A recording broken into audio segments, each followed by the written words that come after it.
This is We Need to Talk with Dr. Darcy Sterling, where I give you the tools and skills you need to love better so you can live better. Attachment theory reveals something powerful.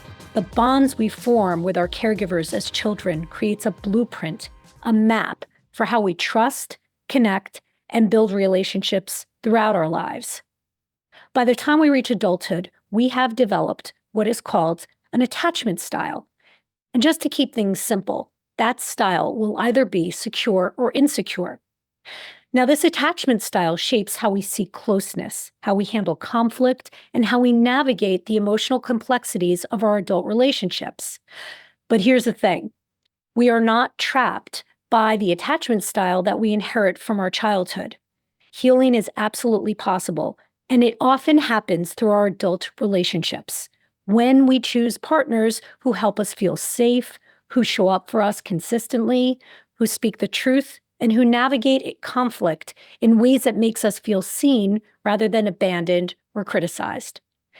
Now, that might already sound like a tall order in a monogamous relationship. But what if your relationship model isn't monogamy?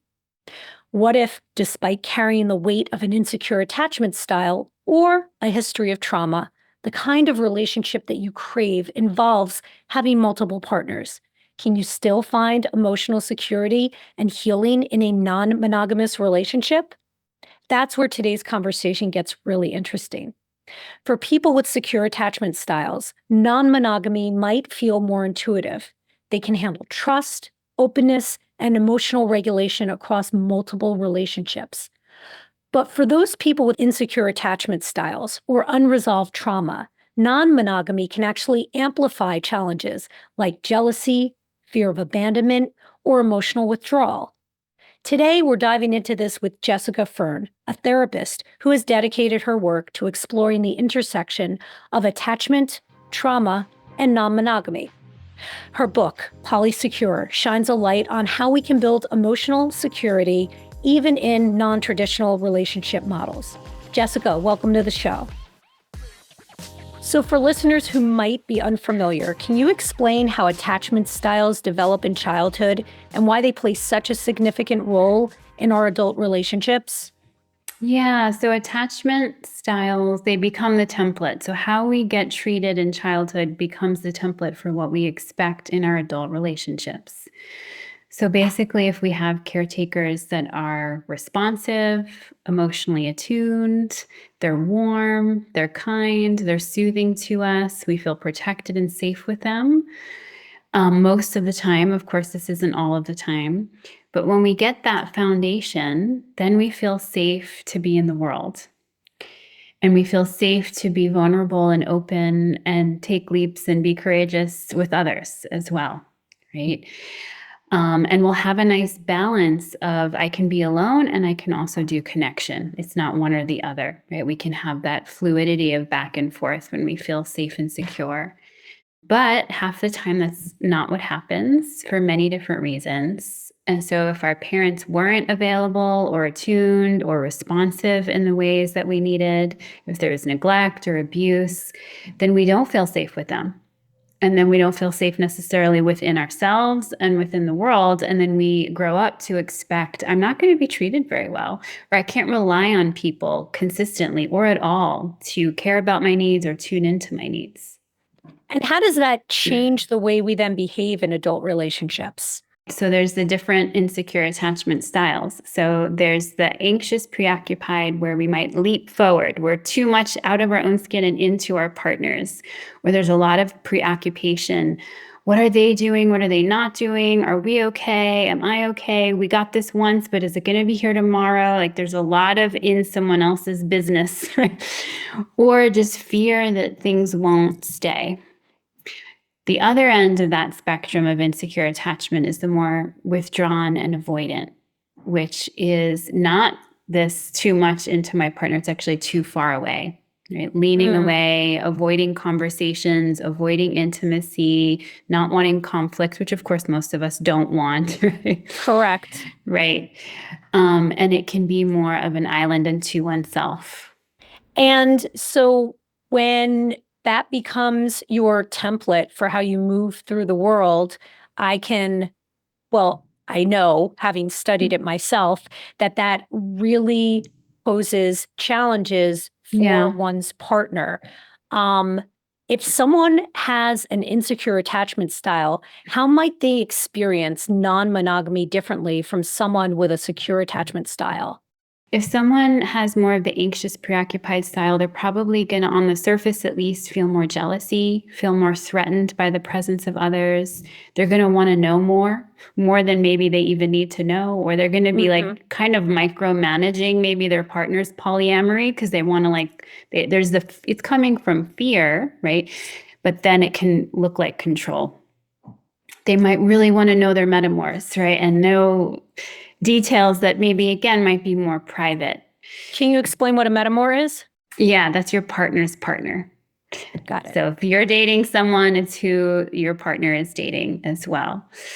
And that person might, with the preoccupied anxious, it can be really hard because their partner can be doing even a lot of the things they're asking and they just don't feel settled and safe. Whereas someone with a withdrawn avoidance style, they're going to wind up getting in trouble a lot, not because they're necessarily trying to do things wrong, but they might not be registering things they need to remember. They might be painting one picture because they're just trying to downplay something and then it just makes a mess out of it. They're trying to avoid uncomfortable conversations or awkwardness, so then they're not having conversations they need to be having. And how is that perceived by the partner generally? Right. It's perceived as you don't care about me, or you're breaking our agreements, or you're valuing or prioritizing someone else. And to them, it might not feel that way at all. Usually that person's like, I'm just trying to make everyone happy and I can't.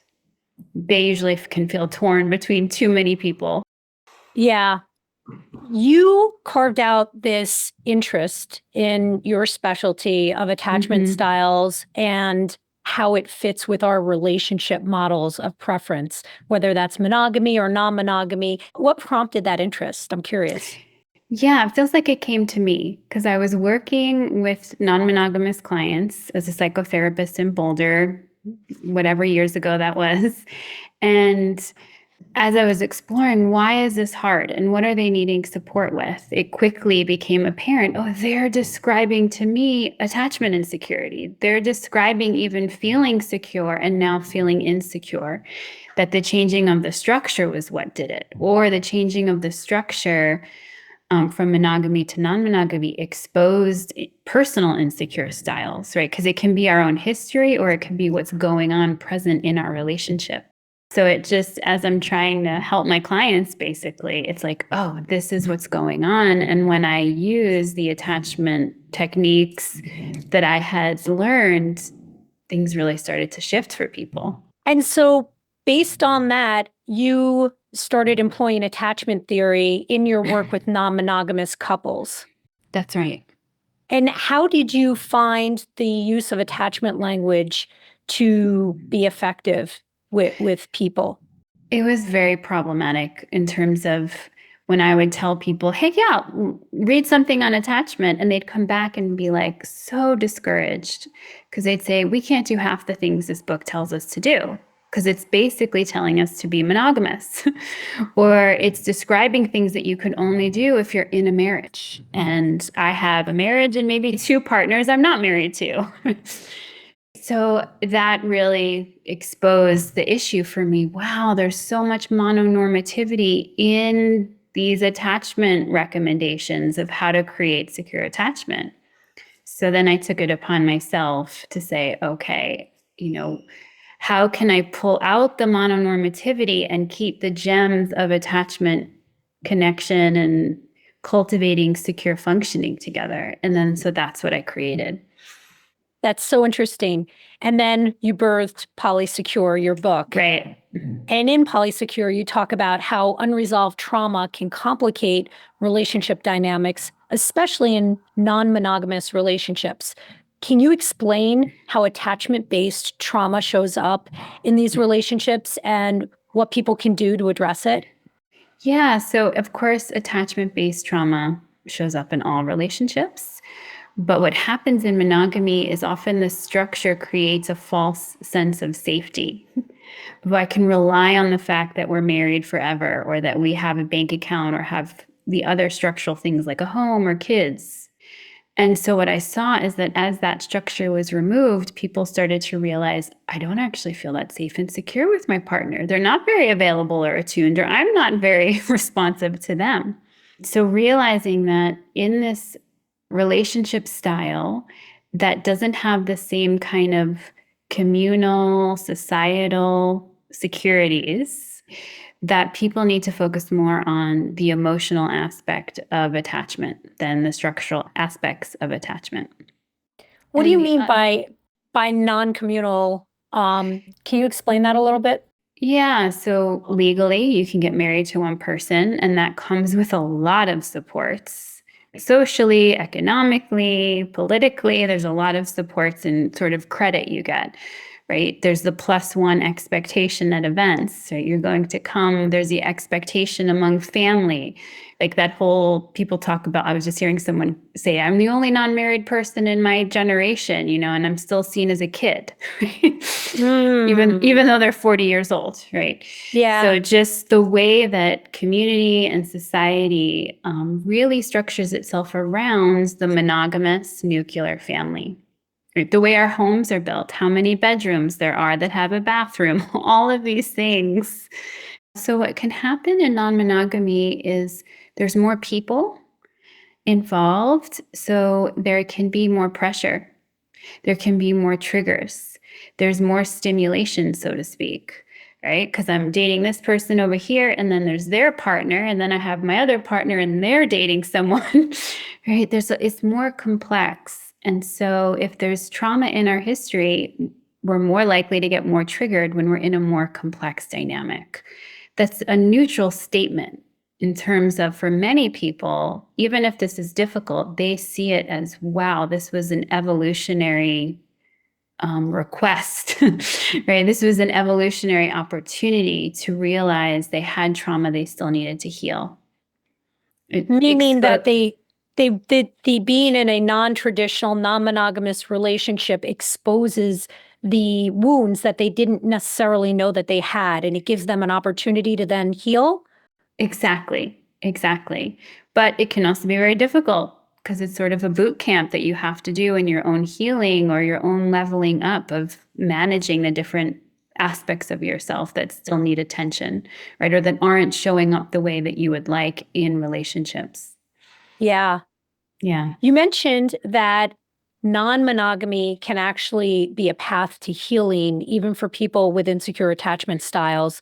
Yeah. So how can someone who's experienced attachment wounds use a non-monogamous relationship as the space for growth and healing? Yeah, ideally, it's within any relationship. There's a space for growth and healing if the other person is wanting that too.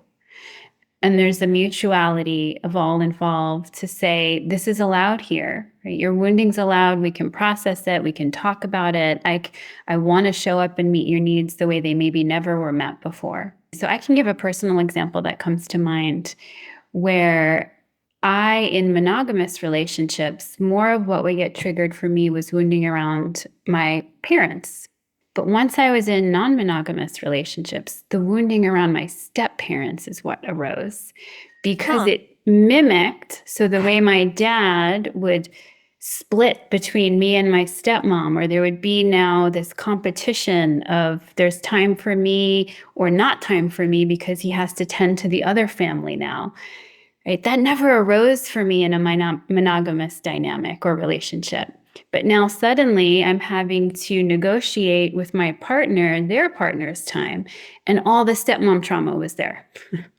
I can imagine that a lot of people might experience that and think to themselves, well, non-monogamy is just not right for me, and I wouldn't have to deal with this if I was in a monogamous relationship because these nerves wouldn't be pressed on by, by the relationship model that I'm operating under. Have you found that to be the case where rather than using the non-monogamous relationship dynamic as a platform to heal or an opportunity to heal, they run back to monogamy? Yeah, absolutely. And it's their choice to do that.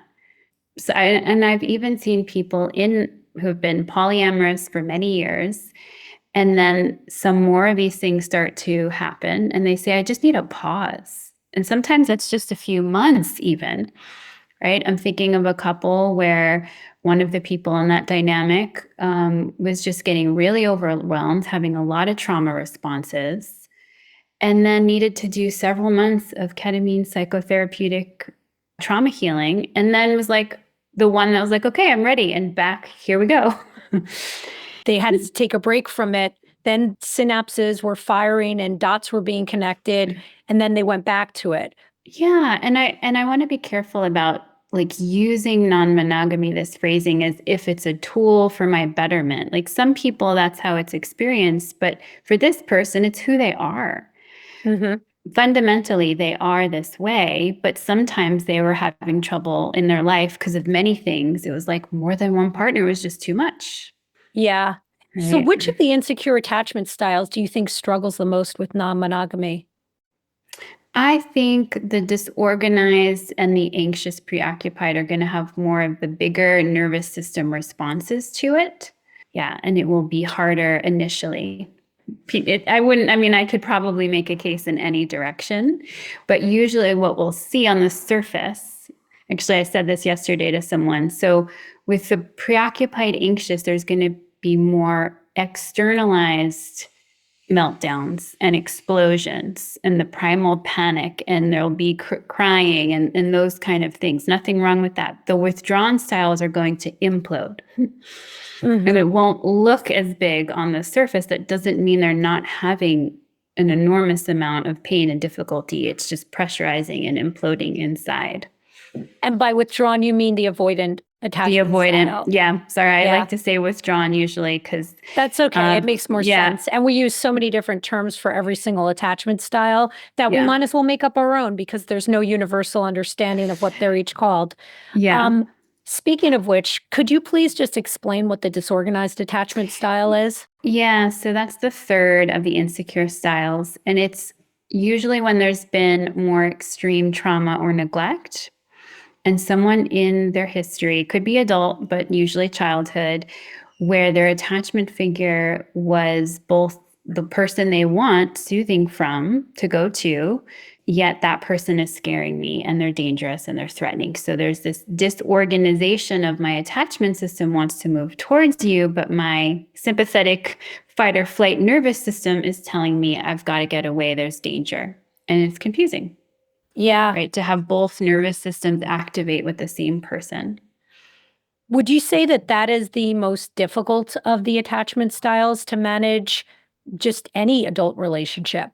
Yes, in general, it's usually considered, the harder one to have. But for people listening, if you're identifying with that, like they're all healable, right? And They are. people with disorganized, I came from a disorganized history, and so much Ditto. of that is healed and not acting out in those ways. Yeah. Yep.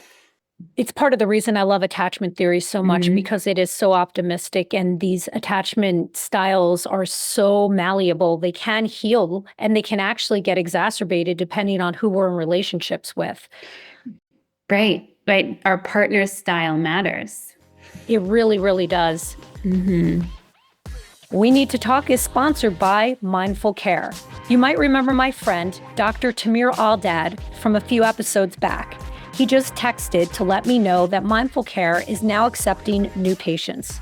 We all know how hard it is to find an in-network psychiatrist without a long wait list, but Mindful Care can see you same or next day for medication management, recovery, and group therapy. No wait. And they take Medicaid, Medicare, and commercial insurance. Visit mindfulcare.com or text or call 516-505-7200 to book your appointment today. What are some concrete things that people in non-monogamous relationships can use to build emotional security, both in themselves, but also with their partners? Yeah. So this is, of course, part 3 of my book, Polysecure, itemizes this out. So in a very general way, we can start to have a dialogue with our partners and with ourselves of what do I need to feel safe in this connection or with myself? How do I feel safe and calm in my own body? How do I feel safe and calm with my partner, feeling accepted and received and nourished and cared for? And then the secure base is sort of like safe haven is one aspect, I think like one wing of attachment. And secure base is more about this encouragement to go out and this encouragement to explore and to play.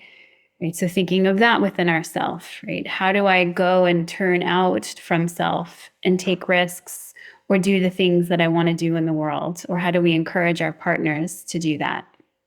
And can you just clarify what you mean by safe base and the two terms that you just used? Safe haven and secure base. Yeah. So safe haven is about that, exactly what it is haven of feeling safe. And so what do we need in this connection to feel safe and soothed and accepted and received? If we think of parenting, like in a moment of upset, running to a parent and being picked up and soothed, that's the safe haven. Come here in my arms. You're safe here with me.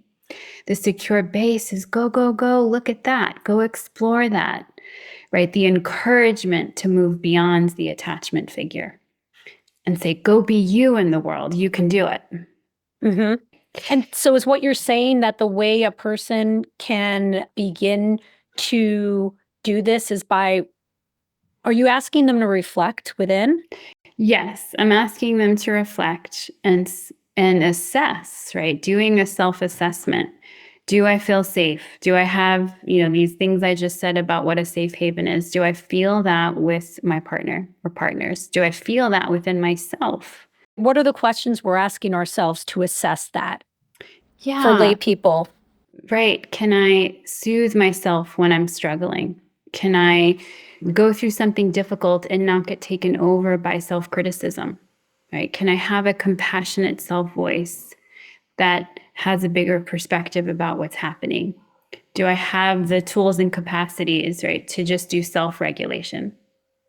With a partner, it would be, are they safe to turn to when I'm emotionally struggling? Can I share my vulnerability with them?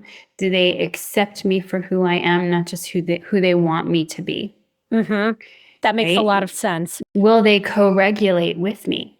And what do you mean by that? Co-regulation is the ways that we, usually it's very physical in my mind, but it doesn't have to be. But empathizing with each other, hugging each other, putting a hand on the back, a sweet voice that says it's okay, or I'm with you, or I get it, this fucking sucks, right? Yeah. Just that kind of I'm with you. The ways we communicate physically and emotionally and verbally, like, I get it, I'm with you. It's about reflecting on ourselves and asking ourselves, am I able to calm myself down when I'm upset? Yeah. And also, when I'm upset, does my partner feel safe enough to turn towards? Exactly. Yeah. Can I lean in on them? Can I let my guard down? Yeah. And if the answers to either of those two are no, what is a person to do? So start to explore with them, how can we have more of those things? What would it look like? And make those requests. Is it possible to get that here? Or when I'm upset and say I'm struggling, can you ask me what's going on? Can you be open and curious with me? Right? Instead of maybe trying to solve my problem right away or criticizing me for having a problem in the first place. Mm-hmm. Right? So educating each other on what we each need to feel safe and be able to turn towards each other. And in terms of building the capacity in oneself to calm down when they're jacked up, what would a go-to tool be for that? Yeah, I love polyvagal theory and the techniques that Deb Dana. She has several books and audio programs that are very accessible about, one of them is called Befriending the Nervous System, that are usually breath related, but different techniques for calming down the sympathetic nervous system. But there's so many ways different people can turn to sort of somatic exercises. And how do we know if we can calm ourselves down? Like, is there a litmus test that we can use? I don't know that everybody questions, am I able to calm myself down? It's probably because we're not paying attention, because I think we know. And maybe the litmus test can be, if you're struggling and feel dysregulated, you're off your axis, right? You're feeling stress. What do? Do you turn to a cigarette? Do you turn to zone out on watch too many shows that feels like, do you turn to food? Do you turn to talking to someone? That could be a healthy form of co-regulation. And even some things like, I just need to watch a movie. If that's a conscious choice, I would say good, that's good self-regulation. But when we're like unconsciously then watching 3 in a row and feel sick, that's not great, right? Yeah. But do I have tools to say, okay, I'm feeling dysregulated. Do I know breathing techniques? Can I move my body? Can I go outside? Do I have cognitive behavioral techniques to reframe things? Can you describe what polysecure looks like in real life and how someone can cultivate security while managing multiple relationships, more than one? So I say, secure attachment and polysecure, which means having a secure attachment with more than one person as well as oneself, doesn't mean we don't feel insecure. We will still feel insecure sometimes. That's okay. It's sort of how do we respond instead of habitually react? Oh, I'm feeling insecure. Let me speak up and bring it to this connection and talk about what's going on for me. Right? Instead of reacting with too much, leaping into the person or just withdrawing and pulling oneself back. So it really has to do with knowing oneself and knowing what are my limits, what are my boundaries, right? I'm a yes to this, I'm a maybe or no to this, so let's dialogue. And being able to advocate for oneself and one's needs. That's one piece. The other aspect is respecting and honoring and caring about everyone else's needs too. And what does that look like? Yeah, being curious about people's boundaries, wanting to know their boundaries, checking in about how was that for you? We said we'd do this. How's this agreement even going? Right. So sort of this tracking along time of how is my partner and what's going on with them? And am I meeting their needs enough of the time the way that they need? And if not, what can we do differently? And Yeah. are there some response styles or reactive styles of a partner that would cause someone to be less inclined to turn towards them? I'm thinking about people with an avoidant attachment style, people who tend to self soothe in private, not in the company of another, who calm themselves in isolation. Sure, they come to the relationship with a predisposition for that. But there are some partners who reinforce that with certain responses to their partner's needs. What might they be? So yes, if you have an avoidance style and you're partnered with someone who gets very critical when you bring something up, a complaint, a concern, your needs, even just your anything. If someone gets critical, that's going to reinforce, see, I shouldn't have said anything in the first place. Or, see, it's not safe for me. Or sometimes they'll have a partner that gets very overwhelmed and is always in chaos, right? Or it can be more of this dependent chaos that happens, that they're always in need of support. And so that can reinforce there's no space for me here to ask for my needs because my partner always has something else bigger or more dramatic going on for them. And sometimes legitimately going on for them. But it's, right? Yeah. So those kind of things can definitely reinforce the style to stay in its place. Right. And so, with a situation like that, what is the partner of the avoidant partner to do? Yeah. So if I was working with partners like that, I would address the criticism right away. Right. Yeah. You want your partner to be more involved and lean in, but when they do, you're actually being critical. Right. That's mistreatment of your partner. So working with the criticism and how to be more curious and less judgmental and more open. Okay. Or sometimes it's, how are you creating more space for your partner and needing to ask them to come forward? So really getting clear on what is needed for safety in those contexts. Because even though the avoidant person comes to the relationship with a predisposition for not being very comfortable with serious conversations, there's a co-creation that happens, of course, in the dynamic with any number of people. And there are going to be some people where that person feels more comfortable turning towards than others. Yes. exactly. So maybe a useful technique would be to think, if you're somebody who thinks you have an avoidant attachment style, maybe a thought experiment might be to reflect on who can I turn to when I'm upset with them, who can receive it, and then ask yourself, what about that person makes me feel like I can turn towards them? And then Yeah. trying to elicit that in the partner. I love that. Right. Where are the places I feel safe, and can I make that the things Replicate that I'm that. asking for in this connection? Yes. The other thing too I would add is, with the avoidance style, sometimes it's too much to bring things first to the relationship.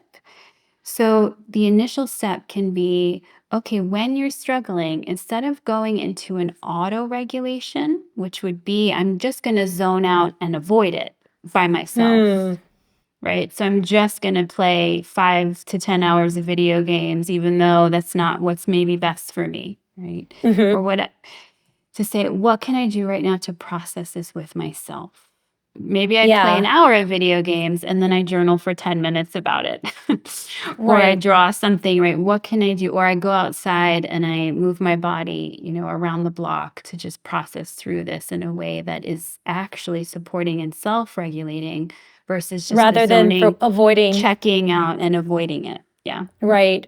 Right. Because the essence of the person with the avoidant attachment style is that as a child, their needs were so inconsistently met that they learned to shut down their needs. So they don't even know how to tune into their own needs, Right. Exactly. oftentimes. Yeah, usually there needs to be this developmental capacity that is cultivated, that wasn't cultivated in childhood, of introspection. What is going on within? What are my feelings and my needs in the first place? So just establishing that within yourself, even if you don't say them out loud, Uh-huh. just knowing, what am I going through right now? It's it's a huge step. Yeah. Right. Right. Because Whereas, one of you needs to be attuned to what's happening to you on the inside. And it's really hard for your partner to read your mind if you don't even know what's going on. yeah, exactly. Whereas the preoccupied style will know what's usually going on, what they're feeling and needing, but for them, it's pulling it back in, and not blaming their partner for those feelings and needs, Right. or not demanding that their partner be the one and the only one, or the source of those feelings and needs. Right. You're in Boulder, right? Not anymore. Oh, okay. Did you train Yeah. under Diane Poole Heller? I've studied some of her programs. Yeah. Yeah. Yeah. Yeah. She's wonderful. Fantastic. Yeah. We had her on a few months ago, and she was everything you would expect her to be. She's such a Yeah. baller. Yeah.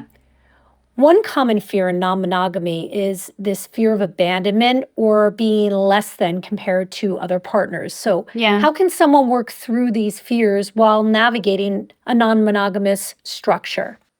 Yes.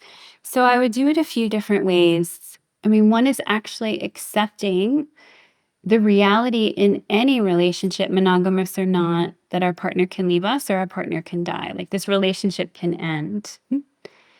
And we're just exposed to that reality more in non-monogamy. It's in our face differently. It's still present in monogamy. So it's sort of coming to terms with, this relationship might end and I might be devastated, but I will be okay. So it's really finding that inner okay that is an important piece. But what you're getting at is better than is a hard one.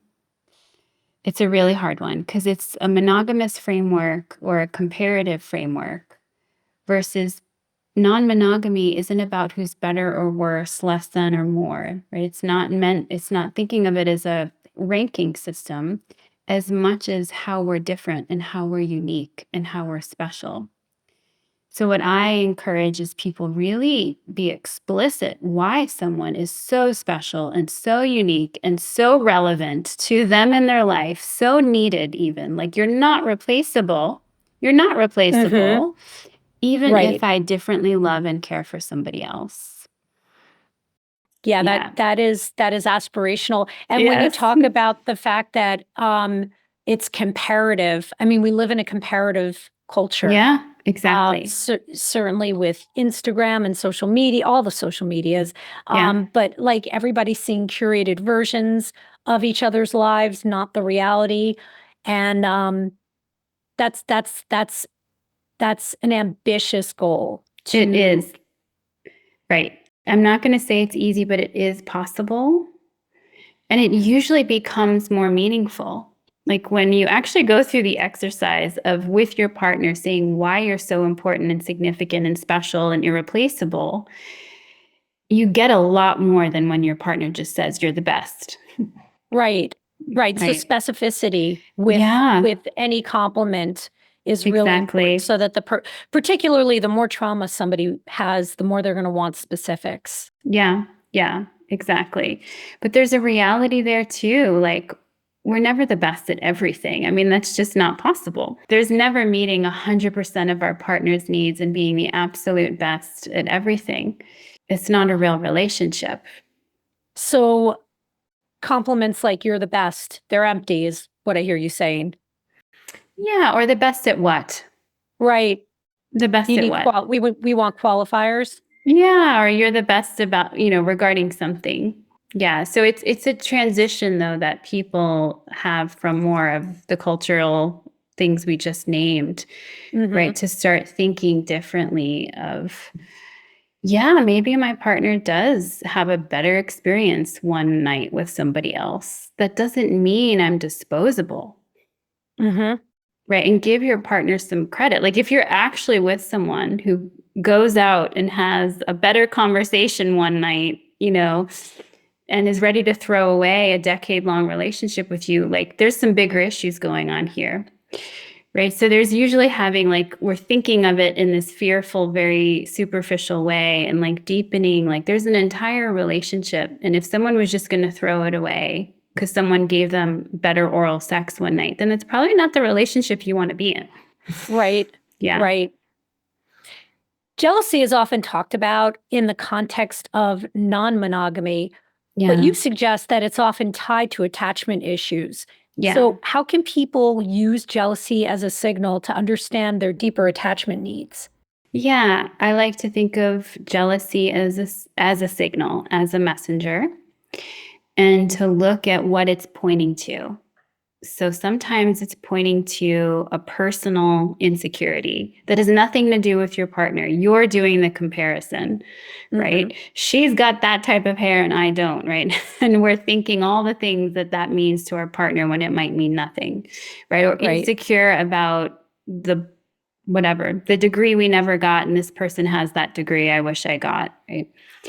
So it can be this exposing of our own insecurities. But jealousy can be the symptom of if I'm not feeling safe and secure with my partner, I'm more likely to feel jealous.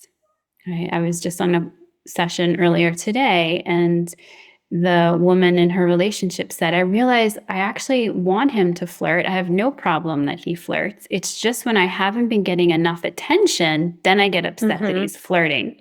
But if my love tank is full and our relationship is getting the attention it needs, she's like, I never have a problem. I love actually that he flirts. Right. So her jealousy was showing up because there was a relationship need that wasn't being tended to for her. And is that how you generally view jealousy, as a relationship need that's not being met? No, I view it sort of that's one factor of it. That's like the we. I say me, we, and society. So the me is what in myself is getting triggered. That is about my history, my insecurities, my shame, my trauma. Right. And my partner might be not doing anything that's actually causing me to be jealous, but the situation is activating my insecurity. What is my partner potentially doing? This would be the we. My partner isn't showing up in the way I need, or my partner said they do one thing and then they did something different, or they're breaking agreements. That's a relationship level.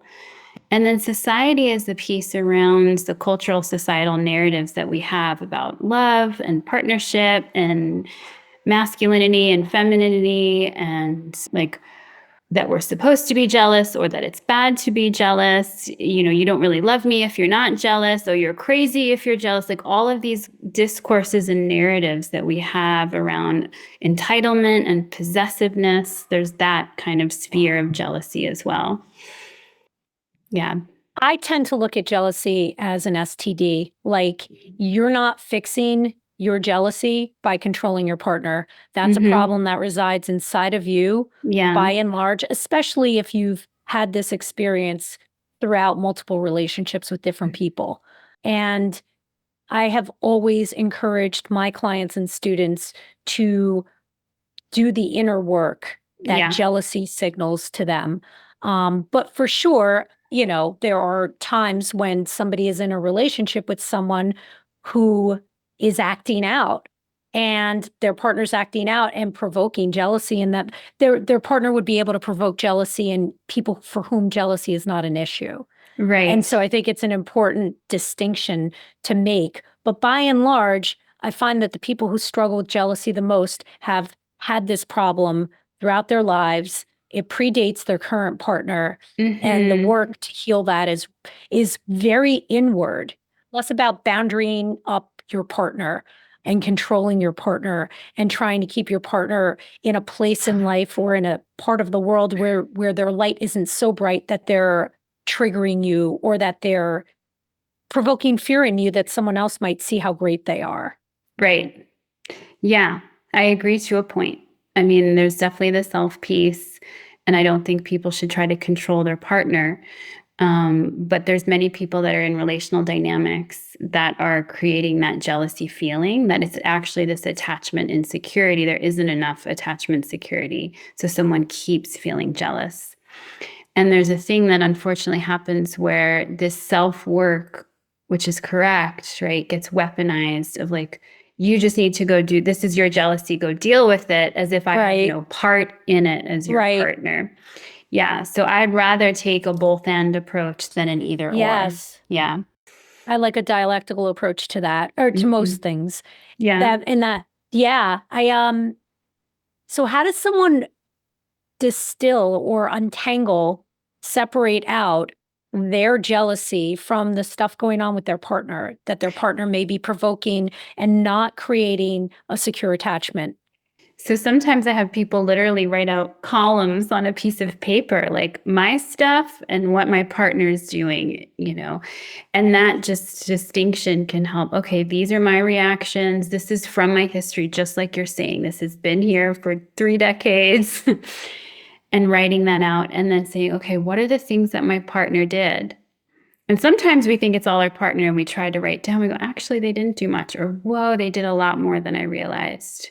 They Right. said they weren't, wanting a connection, and then they the next day went on a date. That's confusing to me. And that's activating what's happening. Right? Or we made these agreements and they broke them. For someone who is secure in their monogamous relationship but is curious about non-monogamy, what should they consider about their attachment style before making the leap or making the suggestion to open up the relationship? That's a great question. I think, well, just be ready.